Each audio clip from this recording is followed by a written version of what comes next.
Hello കൂട്ടുകാരെ, മഴത്തോരു മുമ്പേടെ ഇനി വരാൻ പോകുന്ന കഥയിലേക്ക് എല്ലാവർക്കും സ്വാഗതം. അങ്ങനെ തോട്ടത്തിൽ നിന്നും തിരിച്ചു വരുന്ന സ്റ്റാൻലിയെ അലീനയും കാത്ത് ആൻഡപ്പൻ നിൽപ്പുണ്ടായിരുന്നു. പുനലൂരിൽ നിന്നും കേണൽ സാബിന്റെ അപ്പച്ചൻ വിളിച്ച വിവരം ആൻഡപ്പൻ സ്റ്റാൻലിയെ അറിയിച്ചു.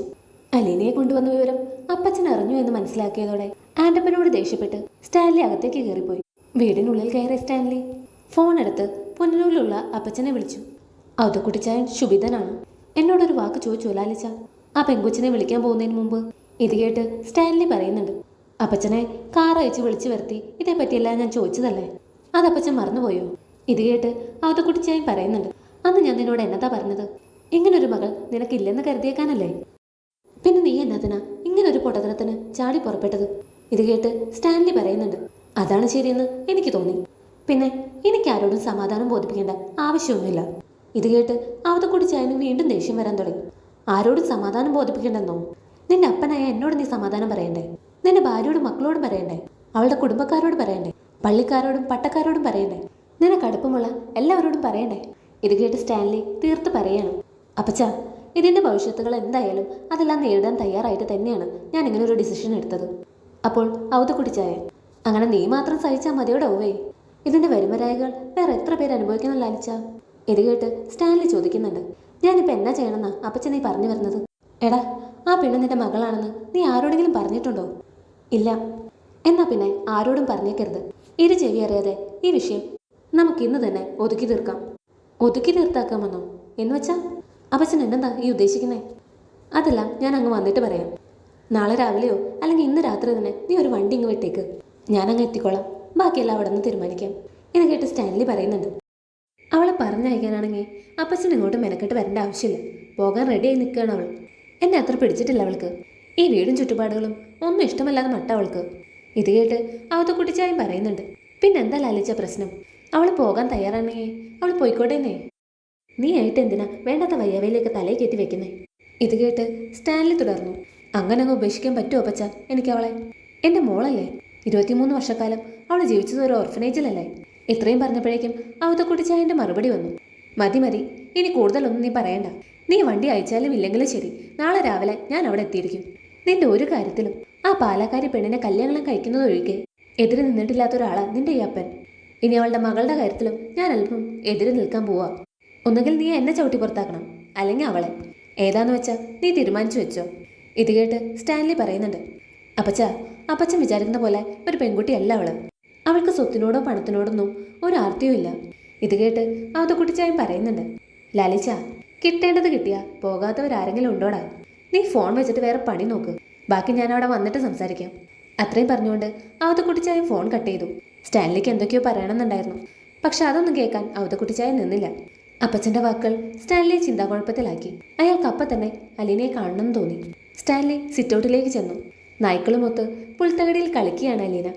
അവളുടെ കയ്യിൽ ഒരു ഫ്ലൈയിങ് ഡിസ്ക് ഉണ്ട്. അവളതെറിയുമ്പോൾ നായ്ക്കൾ ഓടിച്ചെന്ന് അത് പിടിക്കുന്നുണ്ട്.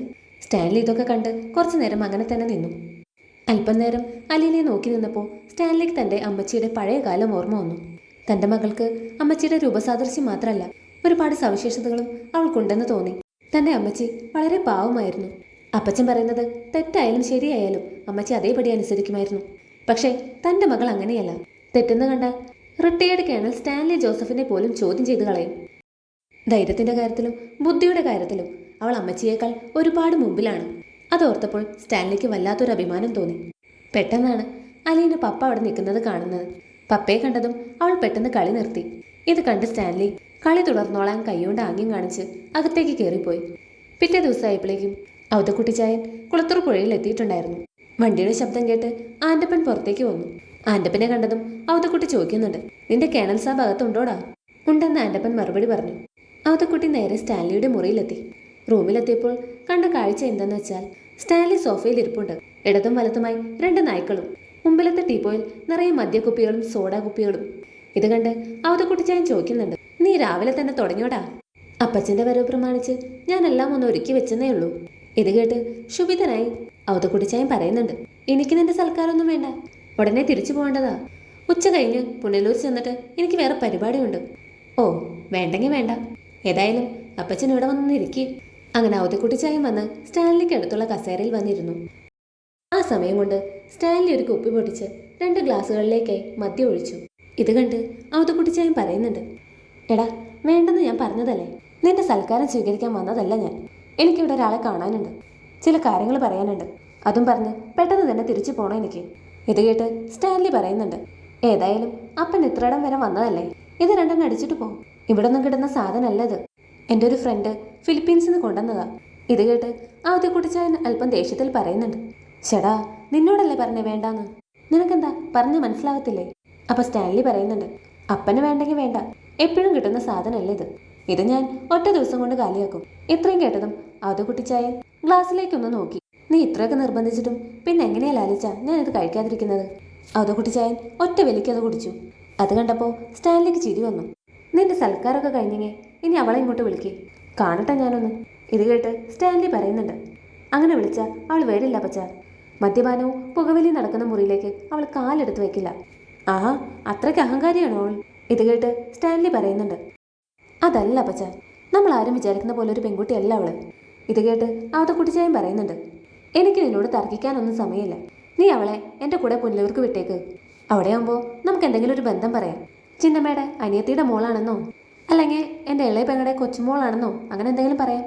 അങ്ങനെ എന്തെങ്കിലും പറഞ്ഞ് തൽക്കാലം തടുത്തപ്പാം, എന്നിട്ട് അവിടെ നിന്ന് നാട് കടത്താം. ഇത് കേട്ട് സ്റ്റാൻലി പറയുന്നുണ്ട്, അങ്ങനെ നാട് കടത്താനാണെങ്കിൽ എനിക്ക് അവളെ ഇങ്ങോട്ട് വിളിച്ചു കൊണ്ടുവരേണ്ട ആവശ്യമുണ്ടായിരുന്നോ പച്ച? ഛേ, നാട് കിടത്താന്ന് പറഞ്ഞാൽ നീ ഉദ്ദേശിക്കുന്ന പോലെ എവിടെയെങ്കിലും കൊണ്ട് തള്ളാനല്ലടാ. ഏതായാലും നിന്റെ മോളല്ലേ, ഉപേക്ഷിക്കാൻ പറ്റുമോ? ഉടനെ എവിടെയെങ്കിലും കല്യാണം ആലോചിച്ച് അത് നടത്തി കൊടുക്കുന്ന കാര്യമാണ് ഞാൻ ഉദ്ദേശിച്ചത്. വയസ്സ് 10-24 ആയില്ലേ, എന്തായാലും ഒരു കല്യാണം വേണമല്ലോ. അത് കേട്ട് സ്റ്റാൻലി പറയുന്നുണ്ട്, അവൾക്ക് ഒരു നീതി കിട്ടണ്ടേ പച്ച? 23 വർഷക്കാലം എൻ്റെ മോൾ ഒരു ഓർഫനേജിലായിരുന്നില്ലേ? അത്രയും കേട്ടതും അവതക്കുട്ടിച്ചായൻ പറയുന്നുണ്ട്, നീതിയൊക്കെ നമുക്ക് കൊടുക്കാം. നല്ലൊരു ഗൾഫുകാരനെ കൊണ്ട് തന്നെ അവൾ കല്യാണം നടത്താം. അവൾ നല്ല രീതിയിൽ ജീവിച്ചാൽ പോരെ. എന്തായാലും ഇവിടെ നിർത്തണ്ട. ഏതായാലും ഞാൻ അവളെ ഒന്ന് കാണട്ടെ. ഞാൻ തന്നെ അവളെ കാര്യങ്ങൾ പറഞ്ഞ് ബോധ്യപ്പെടുത്താം. അത്രയും പറഞ്ഞുകൊണ്ട് അവതക്കുട്ടിച്ചായൻ അവിടെ നിന്ന് എഴുന്നേറ്റു. അപ്പച്ചൻ വാ. സ്റ്റാൻലി അവതക്കുട്ടിച്ചായനെ വിളിച്ചുകൊണ്ട് അലീനയുടെ മുറിയിലേക്ക് ചെന്നു. ആ സമയം അലീന മുറിയിലില്ലായിരുന്നു. ആൻ്റപ്പൻ, സ്റ്റാൻലി ഉറക്കെ വിളിച്ചു. ആൻ്റപ്പൻ ഓടിയെത്തി. അലീന എവിടെ? കിച്ചണിലുണ്ട് സാബ്. പെട്ടെന്ന് ഇവിടേക്ക് വരാൻ പറയും. ഇത് കേട്ടതും ആൻ്റപ്പൻ തിരിച്ചുപോയി. അപ്പച്ചൻ കയറി വാ. സ്റ്റാൻലി അവതക്കുട്ടിച്ചായനെയും കൊണ്ട് അലീനയുടെ മുറിയിലേക്ക് കയറി. ആ മുറിയിൽ വന്ന മാറ്റം കണ്ട് അവതക്കുട്ടിച്ചായൻ അമ്പരന്നു. ഇത് ഞാൻ ഇന്നാൾ വന്നപ്പോൾ കണ്ട മുറിയല്ലല്ലോ ലാലിച്ച, നീ ഇത് പുതുക്കി പണിതോ? ആ, അങ്ങനെ ചെയ്തു അപ്പച്ച. ഞാൻ ഇവിടെ കുറച്ച് മാറ്റങ്ങളൊക്കെ വരുത്തി. അവൾക്ക് ഒന്നിലൊരു കുറവ് തോന്നരുതല്ലോ. ഇത് കേട്ട് അവതക്കുട്ടിച്ചായൻ പറയുന്നുണ്ട്, എന്നാലും ഇതൊരു കൊട്ടാരമുറി പോലെ ആക്കണമായിരുന്നോടാ. അപ്പച്ച, കൊട്ടാരമട്ടിൽ നിന്നല്ലേ നമ്മുടെ വീട്ടുപേര്, അതിലൊട്ടും കുറയ്ക്കണ്ടെന്ന് കരുതി. അത്രയും പറഞ്ഞപ്പോഴേക്കും ഒരു പെൺകുട്ടി കിതച്ചുകൊണ്ട് അവിടേക്ക് ഓടിയെത്തി. പപ്പ എന്നെ വിളിച്ചോ? അവതക്കുട്ടിച്ചായൻ പതിയെ തിരിഞ്ഞു നോക്കി. വാതുക്കൽ ഒരു പെൺകുട്ടി ചെറിയ കിതപ്പോടെ വന്ന് നിൽക്കുന്നു. അവളെ കണ്ടതും അവതക്കുട്ടിച്ചായൻ സ്തംഭിച്ചു നിന്നുപോയി. വീണ്ടും വീണ്ടും അയാളുടെ ഓർമ്മകൾ 55 വർഷം പിറകിലേക്ക് പോയി. ചിന്നമ്മയുടെ തനി സ്വരൂപമാണ് തൻ്റെ മുമ്പിൽ വന്ന് നിൽക്കുന്നത്. അന്ന് ചട്ടയും ഉണ്ടായിരുന്നു ചിന്നമ്മയുടെ കല്യാണവേഷം. ഇന്നത്തെ വസ്ത്രധാരണത്തിൽ അല്പം വ്യത്യാസമുണ്ടെന്ന് മാത്രമേ ഉള്ളൂ. മരിച്ചുപോയവളെ ജീവനോടെ കണ്ട പോലെ അവതക്കുട്ടിച്ചായൻ ആകെ അമ്പരന്ന് നിന്നുപോയി. മുറിക്കുള്ളിൽ കയറാതെ വാതക്കൽ തന്നെ നിൽക്കുന്ന അലീനെ കണ്ടുകൊണ്ട് സ്റ്റാൻലി പറയുകയാണ്, അകത്തേക്ക് കയറി വാ. പേടിക്കണ്ട, ഇത് നിന്റെ വല്യപ്പച്ചനാ, അതായത് എൻ്റെ അപ്പച്ചൻ. അപ്പച്ച, ഇതാണ് അപ്പച്ച അന്വേഷിച്ചു വന്ന ആള്, അലീന. അവതക്കുട്ടിച്ചായനാണെങ്കിൽ ആ ആദ്യത്തെ ഷോക്കിൽ തന്നെ നിൽക്കുക. തന്നെ നോക്കി നിൽക്കുന്ന വല്യപ്പച്ചനെ കണ്ട് അലീന ചോദിക്കുന്നുണ്ട്, വല്യപ്പച്ചൻ്റെ പേരെന്താ? അവതക്കുട്ടിച്ചായൻ പെട്ടെന്നൊന്ന് ഞെട്ടി ഉണർന്നതുപോലെ എന്താ പറയേണ്ടതെന്നറിയാതെ പരിങ്ങി. അത് കണ്ടുകൊണ്ട് സ്റ്റാൻലി പരിചയപ്പെടുത്തുകയാണ്. കൊട്ടാരമറ്റത്തിൽ അവതക്കുട്ടിച്ചായൻ എന്നാണ് പരക്കെ അറിയപ്പെടുന്നത്. ഇത് കേട്ടതും അവതക്കുട്ടിച്ചായൻ പറയുകയാണ്, ആ അതെ. ഉടനെ സ്റ്റാൻലി പറയുകയാണ്, നിങ്ങൾ തമ്മിൽ സംസാരിക്കേ, ഞാൻ കുറച്ച് കഴിഞ്ഞിട്ട് വരാം. അതും പറഞ്ഞ് സ്റ്റാൻലി പുറത്തേക്ക് പോയി. അലീന കൗതുകത്തോടെ അവതക്കുട്ടിച്ചായനെ തന്നെ നോക്കി. അയാൾക്കാണെങ്കിൽ അവളോട് എന്ത് പറയണമെന്ന് ഒരു പിടുത്തവും കിട്ടുന്നില്ല. അതുകൊണ്ട് അയാൾ ഇങ്ങനെ ചോദിച്ചു, പിന്നെ എന്തൊക്കെയുണ്ട് വിശേഷങ്ങൾ? ഉടനെ അലീനയുടെ മറുപടി വന്നു, ബാഗും പെട്ടിയൊക്കെ തയ്യാറാക്കി പോവാൻ നിൽക്കുകയാണ് ഞാൻ. അത് കേട്ടുകൊണ്ട് അവതക്കുട്ടിച്ചായൻ, എന്തിന്, എങ്ങോട്ട് പോണ്? അതറിയില്ല. ആൻ്റപ്പച്ചേട്ടൻ എന്നോട് പറഞ്ഞു പോകാൻ റെഡിയായിരുന്നോളാൻ. കാരണം പപ്പയുടെ അപ്പച്ചൻ ഇങ്ങോട്ട് വരുന്നുണ്ട്. വന്നാലുടനെ എന്നെ ഇവിടുന്ന് പറപ്പിക്കുന്നു. ഞാനാണെങ്കിൽ പോകാൻ എപ്പോഴേ റെഡിയാ. അവതക്കുട്ടിച്ചായൻ വല്ലാതെ ഒന്ന് ചമ്മിപ്പോയി. ആൻ്റപ്പൻ അങ്ങനെ പറഞ്ഞോ? അവനെ ഞാനൊന്ന് കാണട്ടെ. ഇത് കേട്ട് അലീന ചോദിക്കുന്നുണ്ട്, ആൻ്റപ്പൻ ചേട്ടൻ പറഞ്ഞത് ശരിയല്ലേ? എന്നെ ഇവിടുന്ന് ഓടിക്കാനല്ലേ വല്യപ്പച്ചൻ ഇങ്ങോട്ട് വന്നത്? അവതക്കുട്ടിച്ചായന് അതിന് മറുപടി ഒന്നും ഉണ്ടായിരുന്നില്ല. അതൊക്കെ ശരിയാ, സമ്മതിച്ചു. അതിപ്പോൾ ആരായാലും അങ്ങനെയൊക്കെ തന്നെ വിചാരിക്കുള്ളൂ കൊച്ചേ. വല്യപ്പച്ചൻ്റെ കുറ്റം പറഞ്ഞതല്ല, കുറ്റം എൻ്റെടാ. ഞാൻ ഇങ്ങോട്ട് വരാൻ പാടില്ലായിരുന്നു. എനിക്കൊട്ടും ചേരാത്തൊരു സ്ഥലം. പപ്പ എനിക്ക് വാങ്ങിച്ചു വെച്ച ഡ്രസ്സുകൾ പോലും എനിക്ക് പാകമല്ലായിരുന്നു. സത്യം പറഞ്ഞാൽ ഞാനിവിടെ ഒരു അനാവശ്യ വസ്തുവാണ്. അത് കേട്ടുകൊണ്ട് അവതക്കുട്ടിച്ചായൻ ചോദിക്കുകയാണ്, അത്രയ്ക്ക് മോശം സ്ഥലമാണത്? ഈ സ്ഥലം മോശമായതുകൊണ്ടല്ല, ഞാനിവിടെ ഒരു ചേരാത്ത വസ്തുവാണ്. അതുകൊണ്ട് വല്യപ്പച്ച എന്നെ ഇവിടെ നിന്ന് ഇറക്കി വിട്ടാലും എനിക്ക് സന്തോഷമേ ഉള്ളൂ. അലീനയുടെ ഈ വാക്കുകൾ കേട്ട് ആകെ അന്തം വിട്ട് നിൽക്കുകയാണ് അവതക്കുട്ടിച്ചായൻ. തുടർന്നുള്ള ഭാഗങ്ങളുമായി അടുത്ത വീഡിയോയിൽ കാണാം. ഈ വീഡിയോ ഇഷ്ടമായാൽ ലൈക്ക് ചെയ്യാനും സബ്സ്ക്രൈബ് ചെയ്യാനും മറക്കല്ലേ. താങ്ക്